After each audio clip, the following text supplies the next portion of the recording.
Monday Fun Day. Jha'rell attempts to topple the dopple. This week on the Hapless Heroes.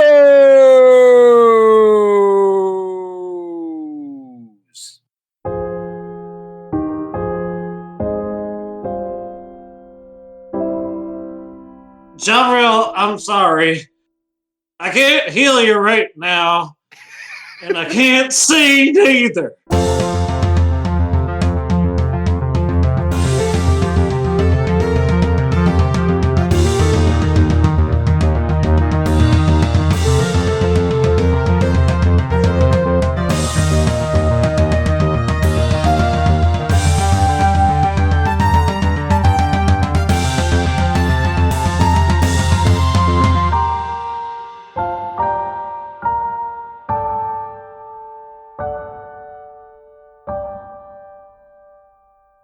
Hello, everyone.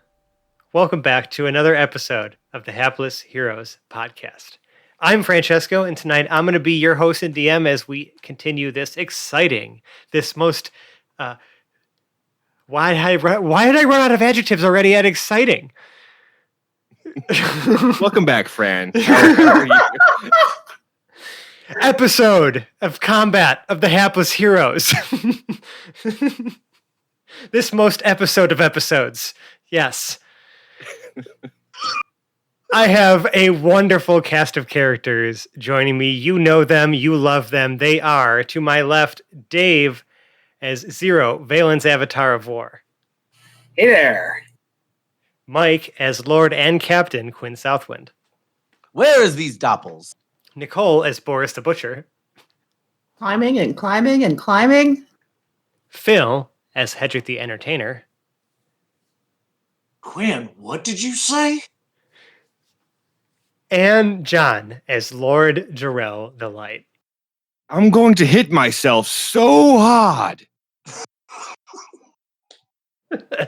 So yeah, speaking of Jha'rell hitting himself really hard, last week, obviously, we were embroiled in combat. This is a part something or other. So I'm not going to bother with the recap. You're probably just following this up from last week, but there's a battle with Zero and Jha'rell against a Jha'rell doppelganger with some crazy spacious dome that's surrounding them and blocking them access to the rest of the top of the Spire room there.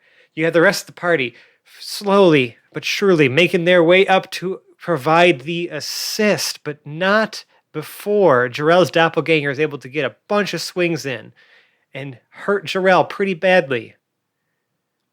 And then we have this strange glowing light, like almost like a distant star that continues to grow closer and closer. Now instead of just a ball with these two beams of light stretching out from the top and bottom of it.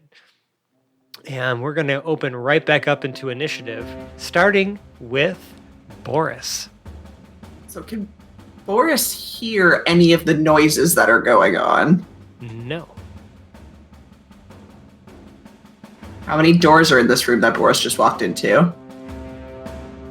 So you guys had put to sleep all of the people on the previous floor and managed to get over them. Opening the door up, it goes up a little ways. There's a landing and then a door to your right that would open into, where we in the audience know as where Jha'rell and Zero are.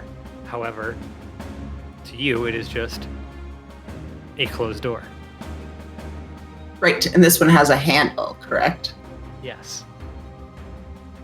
Yes, and Boris dives up and grabs the handle. It is stuck fast. She pulls harder.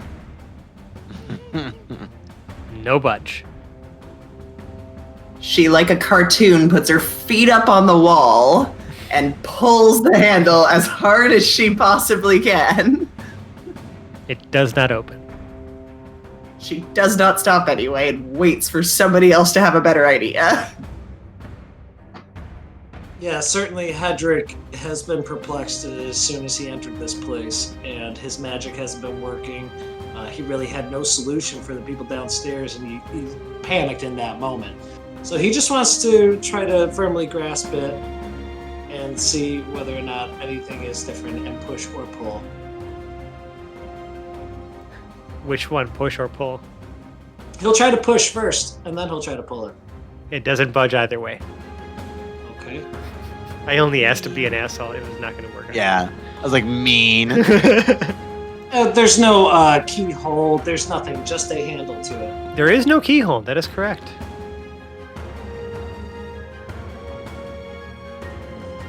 Captain, you got any bright ideas? No. We've tried. We've I- tried nothing, and we're all out of ideas. I try to twist the handle. So it's a pull, like handle, and no, it does not twist. Does it shout? It does not shout. What about shaking it up? Bop it. Yeah. Twist it. Oh, I really hope that there is, and there's probably enough members of our audience that do understand what that is. Anyways. Boris investigates the door a little further, like looks around it. Yeah, I'll kinda make that touches the last around thing. I'll spots. make that the last thing that happens here. Go ahead and make me an investigation check.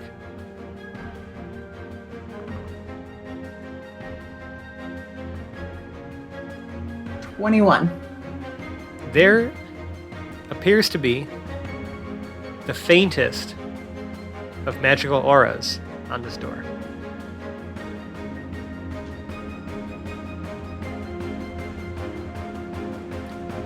Boris kicks the door. We'll get back to that. 0. Zero is going to not mess with the formula and continue to do the shooting. He has 2 attacks instead of 3, so that I make sure that I'm still tracking the right target. That sounds good to me.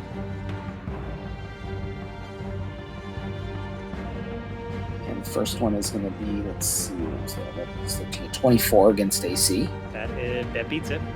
Yes, because we'd established 23 matches.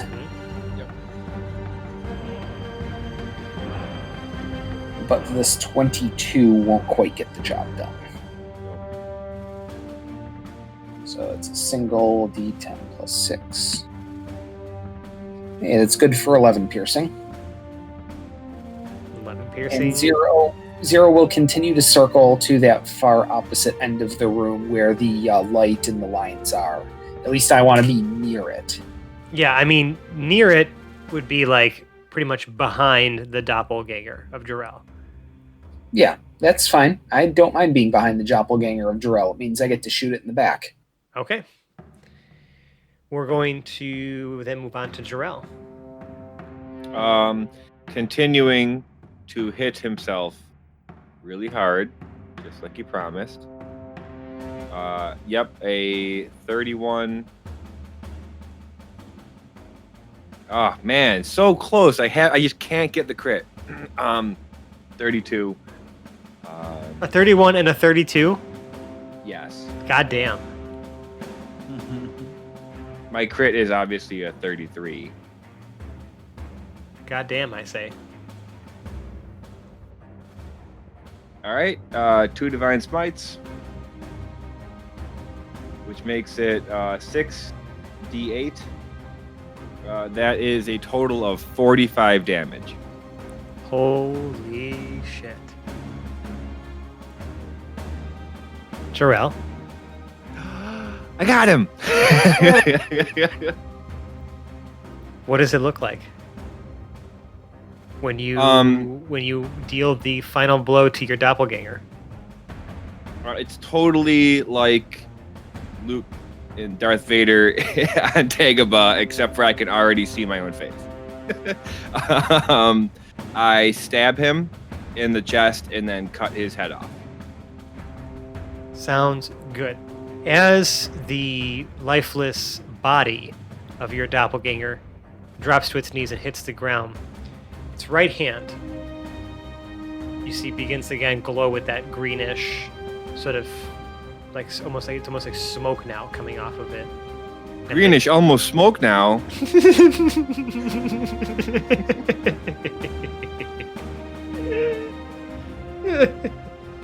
Oh, I hate you.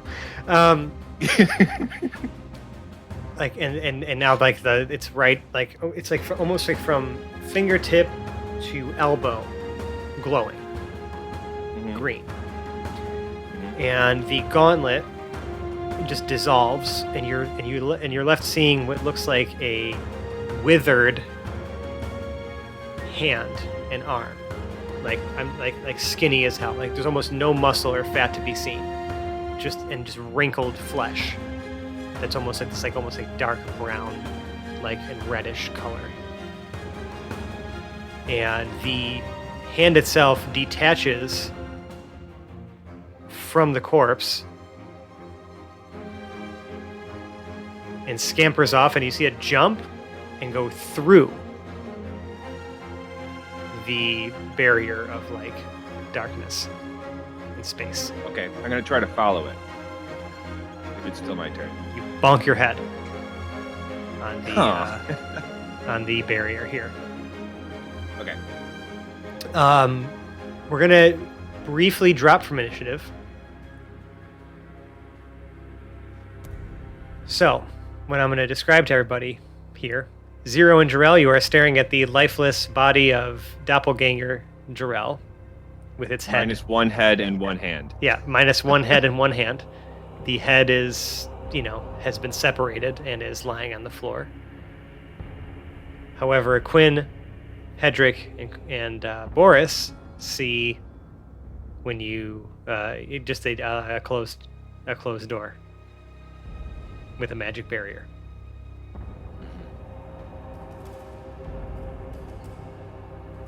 Oh, Jha'rell, do you care to show me your hands for the briefest of moments? Of course, Jha'rell would show him his hands, recognizing what he's looking. Oh, all right, we're good. Whew.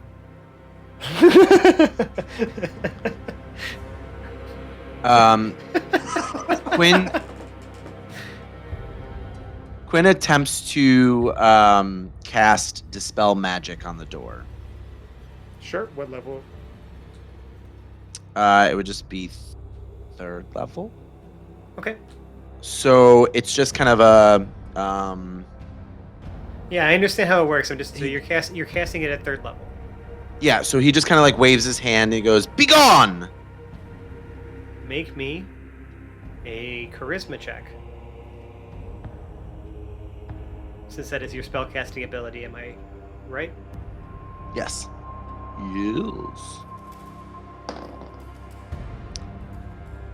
15. Yep. That's exactly what you needed. Oh, good. Feeling good in the neighborhood. The barrier removes itself from the door. Cool. Is removed. Is forcibly removed from the door, I should say.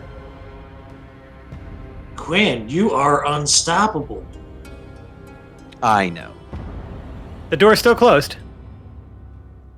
I mean, I attempt Wait, to actually, now hold open- on. I was gonna say, is Boris still like feet on the wall, like, or did you stop after Hedrick tried?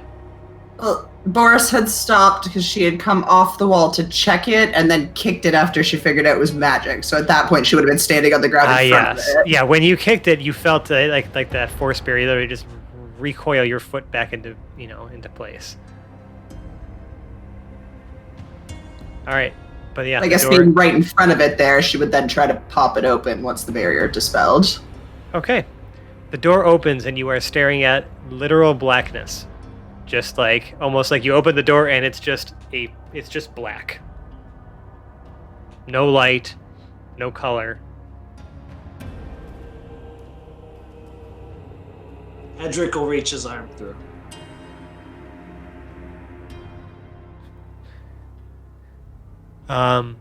Zero and Jha'rell, you see an arm reaching through the barrier at the opposite side of where this glowing light is. Jha'rell, how far away from it am I? We're not in initiative, so I You're can make my way over. You're to 25 feet away from it. Yeah. it. Yeah, so I can run over, grab the arm, and pull it through relatively And you- violently. And you violently pull Hedrick into this bubble down with you. And in now you this can last hear moment- everything. Yeah. seeing Hedrick get pulled into the blackness, Boris pulls out her dagger and dives in, like, ready to attack whatever just grabbed him. So, like, goes to attack, but not immediately stab Jha'rell, but goes to, like, grab him. Yeah, so you just, like, action roll in there. Yeah. Well, and, like, go to, like, actually, like, I guess grapple him, basically. Yeah, and then you realize it's Jha'rell. And then Quinn... And slowly come out of grapple. And Quinn left alone in this doorway. Aw, hell. He takes his rapier out and charges through. Okay. You're in the bubble. Now the 5 of you are all together again. Jha'rell looks a little injured. Zero looks barely injured. And you guys are in sort of this weird sort of dome of just what looks to be like the darkness of space with one like very prominently glowing like orb, with those like trails, the top and bottom of it, growing ever larger in your field of view on the opposite side of where you entered. Jha'rell will it's turn actually it is oddly quiet in here as well. Like you can literally hear the flickering of the candles. It's so silent. Yeah, Jha'rell will turn to the group and say, nice of you to finally join us. Not exactly certain how we get out of here, but Jha'rell will start walking towards that light. Okay, now the rest of you also see the corpse of Jha'rell on the floor. With a missing head. Yeah. Quinn just keeps his rapier up at the ready, but doesn't move. Boris again goes full cartoon and looks at the living Jha'rell and then the headless Jha'rell and then the living and then the headless and then the living, the headless, the living, the headless, the living, the headless, and then Zero, just very confused looking. Hedrick glances down, sees the corpse, and is only staring at the Jha'rell who is standing. And he's backing away a little, slowly. Good news, everyone. Jha'rell sorted out his doppelganger issues. Well, that's great. That's great. I'm happy for you. So what happened up here? Where is the archcleric? Like, weren't you supposed to be talking to somebody? What the hell is this, Jha'rell? Still Have you guys ever unclear. Question real quick. Have any of you in IRL been inside like a Faraday cage? No. Maybe not. Like incredibly Not sound. one big enough to actually be in. Okay, like an incredibly sound treated room where like it's like you have like almost like all the foam spikes in the walls. So it's like when you're talking about like no sound reflects at all in the space at all. That's what I've it's been in a like. sound booth. We're talking more intense than that. Like if absolute silence existed, that's the space that Like you the are no existing sound in. chambers. So you're noticing now, especially as like the sounds of battle and stuff like that have calmed down, like the dialogue you're having together, it almost feels like you can feel almost this muffle or this sort of this tampering down of like the ambient like sound of your voice traveling. It's uncomfortable. While the guys are talking, Boris walks over to the head, scoping out the helmet that matches Jha'rell's identical helmet, picks it up off the ground, shakes it once to get the head out, making a sound as the head hits the ground, and then puts the helmet on. It's very heavy. Like your head sags and sinks under the weight of this helmet. It's also way too large for you. Like wobbling with this giant helmet on. Make me a strength check.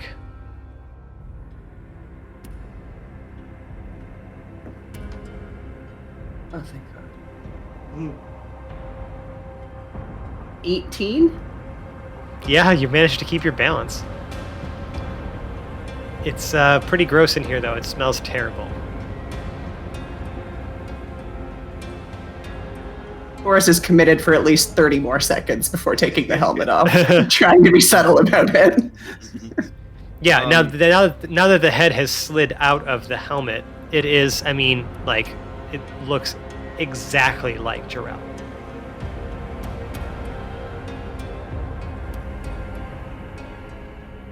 In the meantime, Jha'rell has made his way.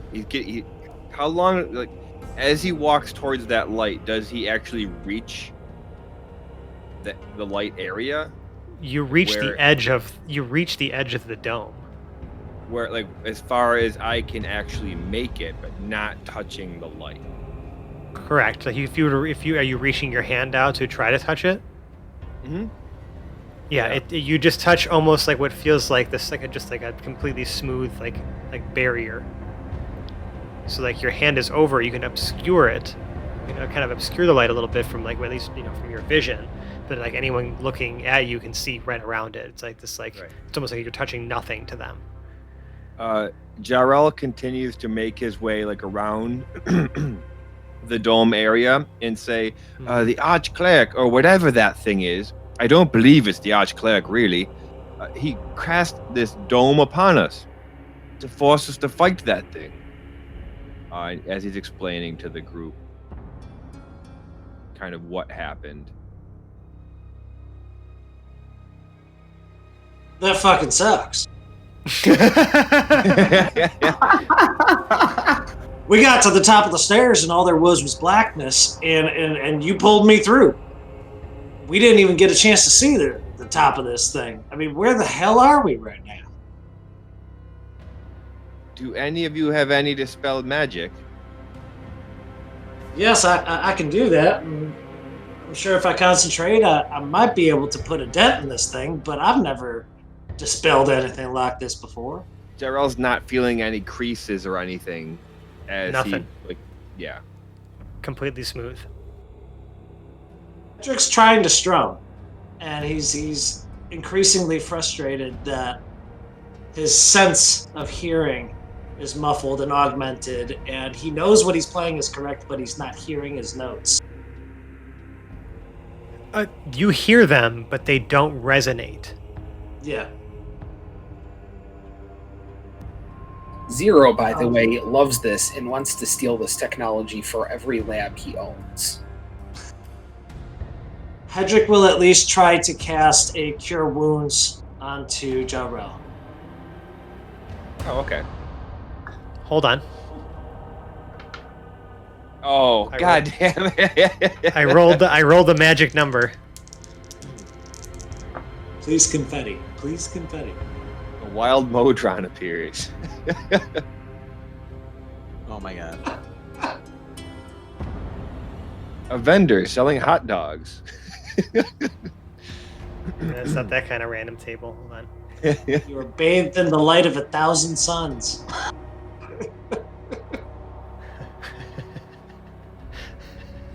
I don't like that. Okay, so this is not going to be as funny for you as it would be for some of the other members of the party, but what I rolled on this corrupted magic table, you lose all benefit of dark vision for 4 days. Oh, come on. Since you do not have dark vision, you are considered blinded for this duration. Oh god, I'm How many blind. days? Hedrick, as you try to cast a spell, you feel the darkness of this like vacuous space, that's projected around you, like fill your vision. And now, like all you can see now is just this empty void of space when you open your eyes. For how long? 4 days, unless removed by other means. Damn it! Jha'rell, I'm sorry. I can't heal you right now. And I can't see either. And you can barely hear. And he just gets on his knees. He puts his hands down. He's like feeling useless without his voice and without his music. Jha'rell feels awful for this, but I'm sorry, Hedrick. There's nothing I can do to help you right now. And there very well may be some things he can do, but he's used all his lay on hands. Who said that? And Jha'rell's like touching your face, like it's me, Hedrick. So he's feeling this armor of this like hand on his face. Right.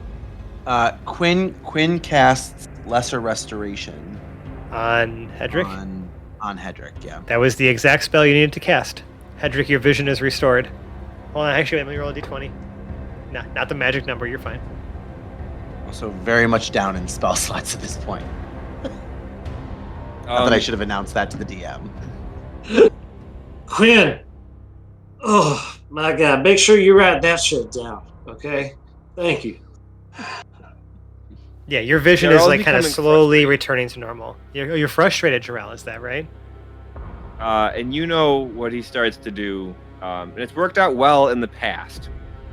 So Jha'rell will try to swing his sword of justice at the barrier. So what happens when you swing it is that as the blade reaches the edge of where this barrier is, you can almost feel it like trying to slice through. As you're just almost dragging this across the barrier through like the power of your swing. But it just slows you down tremendously to the point where and it doesn't even seem to tear or break anything at all. You don't even hear a clang or anything like that. It's just almost as if like you're almost swinging through air, but then it just slows down. You're met with a resistance, but you cannot penetrate. Any idea? Zero would like to investigate that line and circle. Yeah, like this bright light. Yes, continue. Yeah. Please investigate it. Simple investigation check here. And that is going to be an 18. Yeah, so if you kind of like if you try to like obscure it in certain ways, just to kind of like get it, just maybe see if maybe the brightness of it can be tampered down a little bit or tapered a bit.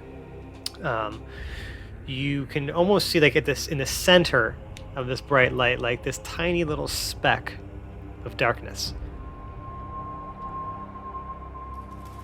Now this is growing larger and larger, as time is going on here, and as you guys are like just kind of stuck in this little dome. Look, I mean, it literally looks like you are. It is getting closer. Yeah, this is probably not a good sign, folks. As it gets closer and closer, some of the other dim stars in the background glow brighter. So, like you can just see that just the whole landscape kind of shift a bit. This sort of nebulous gas starts to fill in certain parts of the dome to kind of create an additional scape of colors. And what you can see as this light grows brighter, now it's probably the size of like a beach ball. That speck of darkness is actually visible. It almost looks like it's like there's like a flat center, jagged, pointed bottom, and then a jagged but much more thinly pointed top. And it grows. You mean like teeth? No. Okay. No. Almost like waves or like spikes in a wave. If you're talking about a saw wave, or a square wave even. But then as it gets a little closer, you can actually make it out that it almost looks like it's that flat center is a base of like terrain, and underneath it is what looks to be like rock and dirt that's falling and floating. And above it is a city. And these beams of light are shooting from top to bottom, straight through it. A city, you Tarantus. say? Does Jha'rell recognize it as Tarantus? It's make me an investigation check. Can it be history? Based on Sure. the city landscape of... Yeah, that place is history, all right. Sure.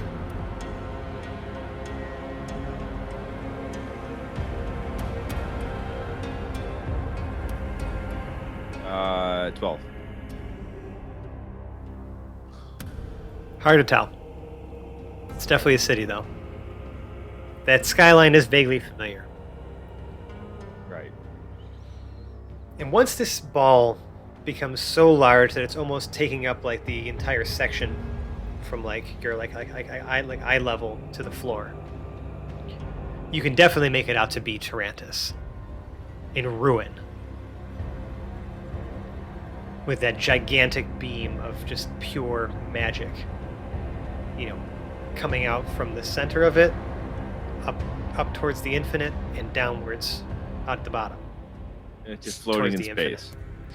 Floating in space. And at that moment, you also see a massive, withered left hand almost grasp it from underneath. And this circle, this claw of fingers surrounds it. And if you look above you, you see the visage of Vecna, gigantic, overwhelming you with dread. Jha'rell is not afraid because he's not capable. The visage of Vecna itself, I mean, you finally see Vecna in his absolute truest form. Just You've never seen before. That is correct. It is just a large skull with jewels set into in the forehead and in the in the left eye socket, wearing a crown, a golden crown with a single red gem set to the center. Around his bony neck and rib cage, there is what appears to be these gold, almost like brooches that are holding a shadowy cloak floating off his back, but it seems to be kind of floating in off of him and through him as well, as if it's not even corporeal at all. You can see in his right hand, the hand itself is missing, and instead it's just glowing sort of spectral blue. And in his his left hand, he holds, this ball containing, of light containing the city of Tarantus. And if a skeleton could smile, could twist its face into a smile, it looks down at you and smiles. And you can hear this horrible, just this evil cackle, like just echo in a room or in a space that could not carry sound. It overwhelms your senses, and in an instant, the fist closes around the ball of light that is Tarantus, and the dome you are in is now dark. Well, that was unpleasant. I mean, I would cast a spell, but shit, I don't know how many of my senses I can afford to lose today. What in the hell? Horus lights a candle. Yeah, I mean, a candle is lit. You can see each other. It's just that you are literally surrounded on all sides by just darkness. Like it almost feels like the space that you exist in has no dimensions. The floor above you, the ceiling, right, like everything. You are just in a dark, vacuous space. Jha'rell has the helmet on, and the entire group can hear him say, "Verlin, guide me," and he's praying in this helmet. Not necessarily expecting a response, but hoping for one. It starts faint. It almost sounds as though there is a voice trying to respond to you, but it is fighting for every word. And the only word you can make out is Jha'rell. Are you there? And Jha'rell immediately drops to his knees and looks straight up. The response the response you received before still sort of echoes in your mind. It sounded pained. It sounded faint. It sounded like it was literally fighting for that breath to even speak the word. Jha'rell turns to Zero and pulls out the candle of invocation. And he says, Our Lady, look, Lady Valen sounds like she's in pain. Do we bring her here? What do we risk? I think we're at the risk anything point. Jha'rell jumps to his feet and grabs the candle from Boris and lights the candle of invocation. What I will say is that initially, when that candle, now this is not necessarily the intent of the use of the candle of invocation, but this could be special because I don't care. This is awesome. Usually a candle is associated to a particular god. However, it's been kind of implied that many, if not all, of the old gods are dead. Yes. As this candle lights, you can see that the flame flickers and like almost is acting erratically, like it's like almost spinning around the candle, just creating these like shoots of flame off the top, as it appears to be trying to connect to, right, the deity that this was bound to. And you can see that then the flame gets very dim, almost to like just that little blue dot, right, of just, it's barely a flame. And then the entire candle is engulfed and melts all the way down to its base. And the flame, that tiny little flame that it creates, it's probably about 1.5 feet tall, shapes itself into the image of Valen. And it stands there, or I'm sorry, it's actually, and she's actually kneeling. You can see like left knee up, left arm slung over the shoulder, right arm up, clutching a sword that's been thrust into the ground. And she's looking up at you, Jha'rell. Jha'rell is on his knees. There are tears in his eyes since this is the first time he's seen her since the Battle of Last Wall. She's tiny.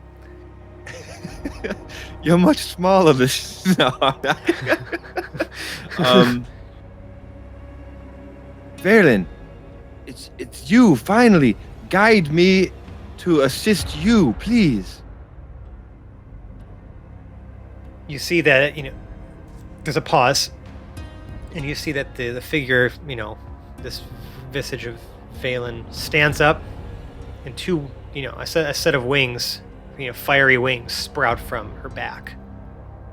She lifts her sword into the air and just thrusts herself towards, the just blackness. And you can see her pierce just a piece of that, barrier. And a tiny little crack forms that begins to spread like a crack on a windshield, just slowly piercing. And as this light fills in the gap, and the crack grows longer and larger, and the actual gap, and fissure that it's created begins to spread, and all you can see is light. And then it keeps spreading and spreading until this dark, blackness that you are in shatters. And there you are, standing back in the top of the spire. That red carpeted floor that leads all the way up to that raised dais, with the archcleric standing there, arms folded.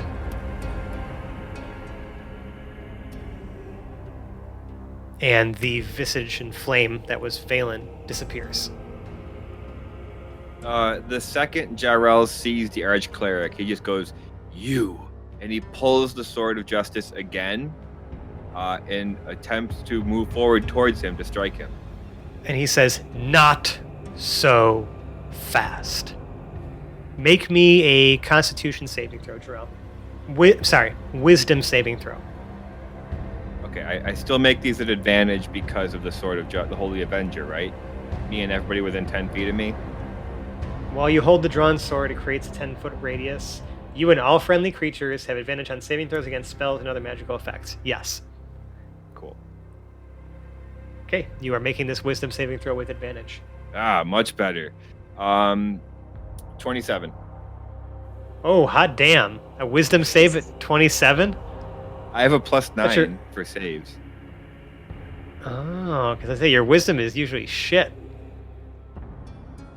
I don't know why that one's checked. It just is. It's because you have bonuses that apply to it, so that's good. Mm-hmm. Yes.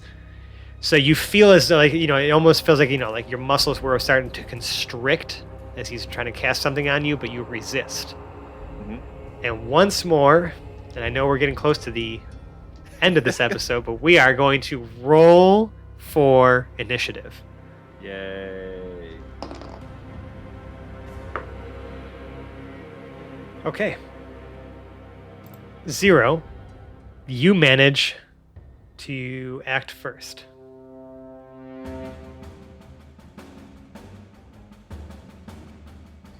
Zero snaps Reason up to his shoulder and unleashes Hell while walking forward. Okay. That's going to be 3 attacks. First one without sharpshooter. And that probably won't do it with a 15. No. All right, second one also without sharpshooter then. Hey, that's a 19 on the die, so we'll take that crit. Keep critting. And third one is going to be an 18. With that 18, you can see as a reaction, a shield is put up. Okay, so we'll resolve that crit, which is just 10 plus 7. That's 17, 18, 19, 20, 1, 2, 23 piercing damage. 23, Center of mass. 23 piercing damage heard. All right, and Zero will advance the full 30 feet walking speed with Reason still shouldered and aimed. Okay. And that'll be my economy there. Archcleric Bronson will act now. You can see in one hand, the Archcleric is holding a large staff, like gilded with like a gem set at the top and then like a gold symbol, and it stakes it into the ground, and you can see this like light wash out from the base of the staff and coalesce into like a soft but grim radiance of this sort of like purplish light in a 30-foot radius. Those of you within that, which I guess would be probably Jha'rell and Zero at this point, feel this almost like sense of dread. You feel like the power behind your attacks, you feel just like this, you feel weakened. And while you are within this aura, you have disadvantage on all attack rolls against this target. Okay. Fair enough. And then, yes, as a legendary action,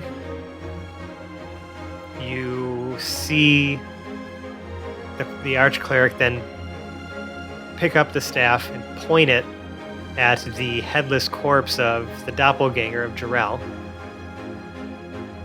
And this like misty aura surrounds it, and it stands up on its 2 feet with no head. Boris, it's your turn. Are either Jha'rell or Zero within 5 feet of Bronson? Not yet. Is anybody within 5 feet of the doppelganger? Yes. You, Hedrick, and Quinn. Perfect. I make a. Ooh, and it's been 5 feet. I make a sneak attack with my trusty dagger on the doppelganger. Okay. 20. 20 does not hit. As it is still wearing all of the armor it still had on before. Except the helmet. Except the helmet, and it is missing a hand. But it still has the shield. Anything else? Any bonus actions? You got a cunning action you want to use here?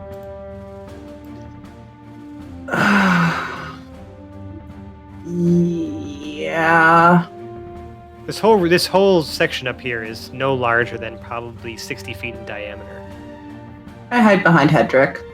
Okay, you hide behind Hedrick. Speaking of which, Hedrick, it's your turn. He's gonna rise to his feet and scan and see this crazed religious figure.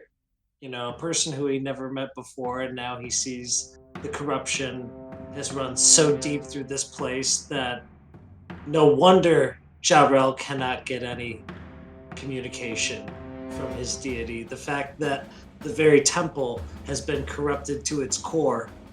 It all makes sense to old Hedrick at this point. So he's just going to try to cast Heat Metal as his first action on the staff of the Archcleric. Hmm. And Okay. he wants to cast it at a higher level, recognizing the stakes as they are. I think I'll do a 5th level. Okay. So any creature in physical contact will take damage. So it takes damage and then it has to do something or else drop it, right? Yes, it's a Constitution saving throw. Otherwise, they drop. I'll just roll. I gotta get the d8s. Here we go. Should be 1d8 higher above second. So 5, right? 5d8? At 5th level? It's how much at second level? 2.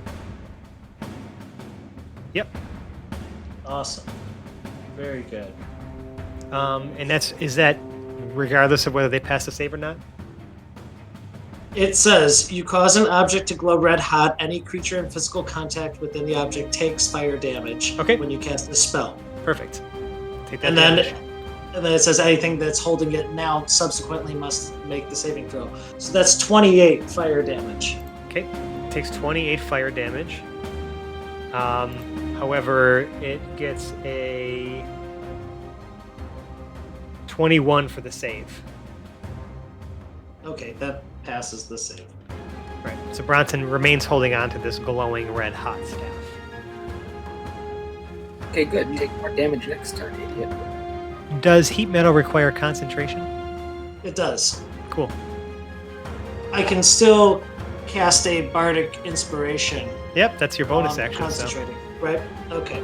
As a bonus action, I'd like to inspire Boris. And Hedrick pulls out his lute. Boris the Butcher, she burst on the scene. A bubble-blowing baroness at the age of just 13. Boris the Butcher, she's the HBIC, benevolent of Riverford, who set the orphans free. Nice. You were inspired. It's a D10, right? Yes. You have a D10 of bardic inspiration to use, Ooh, Boris. What a great song. thank you. Well done, Hedrick. Jha'rell, it's your turn. Is Jha'rell close enough to hit him? Not yet, but you can be. I can reach him? Good. Gonna do that and hit him.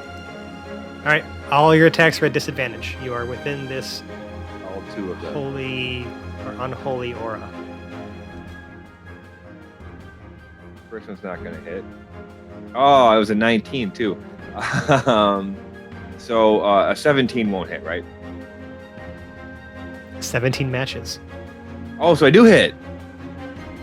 Right? Yeah. Oh, wow. Uh-huh. Oh, I wasn't expecting that. Full tilt. 4th level Divine Smite on that one. Along with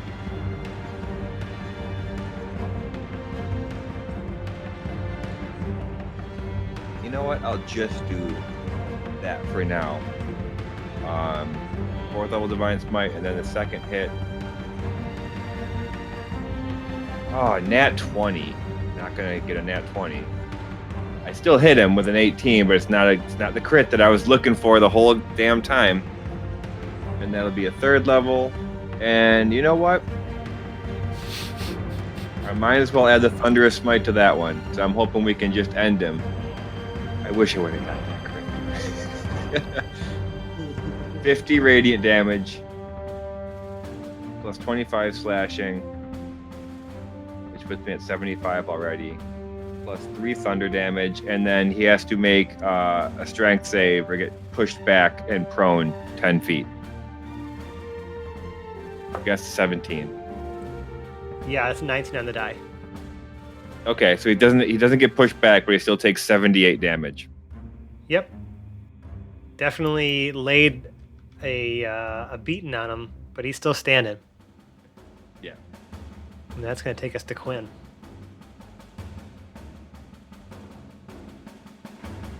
Okay, so Quinn first.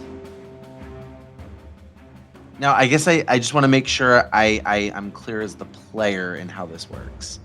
So I would like to use Fairy Fire to give advantage on all attacks on this guy. On That would then Bronson or cancel on- out the disadvantage, correct? Yes, so it wouldn't give advantage, it would just create a Right. level playing field. Perfect. So, So yes. I first cast Fairy Fire on this guy. On Bronson, okay. What's the Bronson. save? Dexterity saving throw.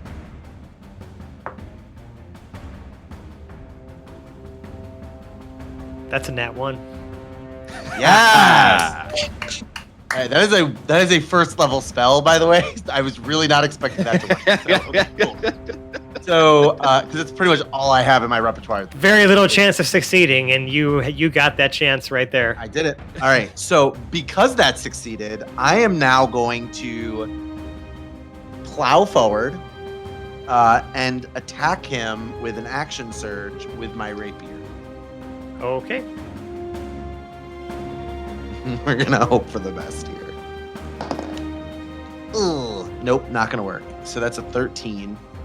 And I am going to remind you that I have taken, which I haven't actually used, I don't think, since I took it, like probably a year ago.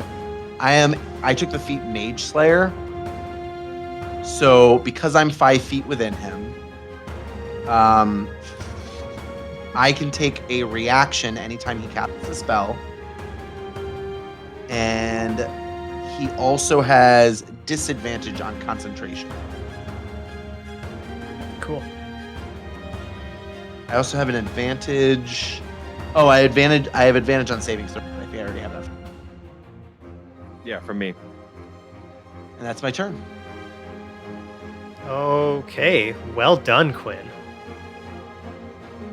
Well, bringing us to the top of initiative, I feel like is as good a place as any to put a pin in this combat. No, it's not. As you can see, that Bronson begins to pick up the staff and start waving it now because he realizes he's going to have to adjust his strategy. Or the DM is going to have to adjust his plan.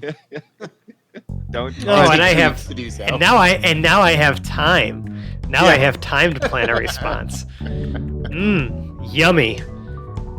Because there's no way that this even if we were to stretch this episode, there's no way we're gonna finish this in a short period of time. I have plans. Okay, so episode So 3 anyways, come. if you like us, you can find us on the internet. We're on such places as Twitter and Instagram at Hapless Heroes. We're also on Facebook and Reddit. Just look for Hapless Heroes Podcast. Those places, though, contain all the information you need to really join us where we hang out actually pretty much all the time. Our Discord server. We got a wonderful community of listeners and in there, and the whole cast is there too. Drop on in, say hi, join our burgeoning and growing group of nerds and D&D enthusiasts alike. Those are probably synonymous, actually. I didn't even have to split those up at all, but you get what I'm saying. Yeah, it's great. You should really hang out with us. We got a lot of cool little channels and discussion groups and all that stuff. It's a great place to hang out. But if you really like us, you can leave us a 5-star review on the podcast service of your choice. It just really means a lot to us to see all the kind words you guys have poured in about this show over the many years that we've been doing it. And I promise you, we'll say some real nice words right back to you right here on the air. But if you really, really like us, you can donate to our Patreon. Just patreon.com/haplessheroes. We have lots of great awards, including behind-the-scenes audio and bloopers, some of which were recorded this very evening because we were laughing like crazy before we even started rolling for this episode. So, just all those little candid moments, unreleased episodes, shiny rolls on our Discord server, James's notebook. We have so many different reward tiers on there. I'd urge you to check it out. It really helps us just keep the show running, whether it's recouping the money spent on all the equipment we have to hopefully maybe one day throwing a pizza party for all of the, wonderful cast members here who worked so hard to make this show a thing. Or even a virtual pizza party where we'll order pizza for everybody individually and send them each a slice. Pizza. Personal pan pizzas. Who knows? But in all seriousness, no, it pays our hosting costs. It goes a long way, and we cannot thank all of you enough for donating your hard-earned dollars to this show. We promise we'll make it worth it. Thank you. But if you really like us, really, really like us, like Sally Field and the whole deal, start an 80s hair metal cover band. Except the only song you're going to be covering is umpteen different versions of the Hapless Heroes theme song. And you're going to play them every which way, as long as it's 80s themed. And you're going to make every song's lyrics about how people should listen to our show. And you're just going to wear them out with the Hapless Heroes theme song until they are compelled to listen to this show. Through the power of the 80s or through the power of the lyrics? Yes? Okay, no los dos. Anyways, let's go ahead and outro our cast like we do every time, starting on my virtual right. This time we had John playing Lord Jha'rell the Light. You are going to pay for what you've done to this city. Phil as Hedrick the Entertainer. Man, this Bronson's being a real bitch. Nicole as Boris the Butcher. This guy with no head's kind of freaking me out. Mike as Lord and Captain Quinn Southwind. I love making the baddies glow purple. And Dave as Zero, Valen's Avatar of War. Good evening, everyone. And I'm Francesco. I've been your host and DM. Tune in next time for part 3 of this epic combat. We'll see you then. Bye. Bye. Bye. Goodbye.